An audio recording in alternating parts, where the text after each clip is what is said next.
निवडणूक म्हटलं की लाखो रुपयांचा चोराडा होणार हे ठरलेलंच। मात्र खिशामध्ये फक्त 9 रुपयांची मालमत्ता घेऊन सोलापुरातून हिंदुस्थान जनता पार्टीचे महास्वामी निवडणुकीच्या रिंगणात उतरलेत। पाहुयात यावरील हा वृत्तांत। साध्या कॉर्पोरेट सेक्टरमधल्या निवडणुकीसाठी लाखो रुपयांचा खर्च येतो। सोलापुरात सध्या लोकसभा निवडणुकीचं वारं वाहतंय। यामध्ये अनेक लाखांचा खर्च होणं अपेक्षित आहे। असं असतानाही आपली फक्त 9 रुपयांची मालमत्ता घेऊन हिंदुस्थान जनता पार्टीचे महाराज हे सोलापूर लोकसभा निवडणुकीच्या रिंगणात उतरलेत। श्री व्यंकटेश्वर महास्वामीजी उर्फ दीपक कडकधोंड यांनी आतापर्यंत 9 निवडणुका लढवल्या आहेत। या निवडणुकीत देखील त्यांनी दुसऱ्याकडून पैसे घेऊन डिपॉझिट भरलंय। ऐका काय म्हणतात महाराज, त्यांचे काय निकष आहेत निवडणुकीसाठी आणि त्यांच्याकडे किती प्रॉपर्टी आहे ते।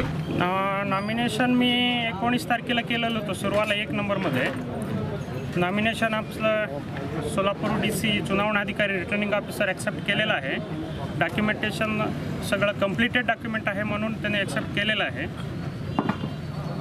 महाराज तुम्ही जे काही उत्पन्न दाखवलंय ते किती उत्पन्न आहे? कारण जय सिद्धेश्वर महाराजांचं उत्पन्न जवळपास 2 कोटीच्या जवळ आहे। तुमचं उत्पन्न किती? बघा, मी समाजातला पैसा 1 रुपया पण मी खिशामध्ये घालायचं मला गरज नाही। काय म्हटलं तरी आम्ही पैसेच कमवत असलो तरी पैसे कमवतो ना।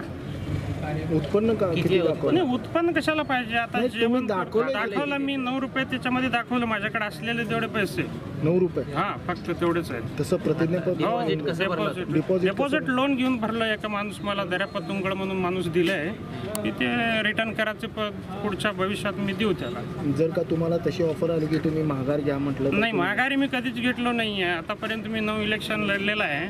पैसे मला 5 कोटी 10 कोटीचे रगड आलेत, पण मी पैशाच्या मागं लागलं नाही। पैशाच्या मागं लागला असं पैसा इथंच येतो माझ्याकडे, सोलापूरमध्येच पैसा भेटतो, पण मी पैशाच्या मागं लागत नाही। आता काय ऑफर आले तर ऑफर देतो म्हणते ती, पण आपणाला ते गरज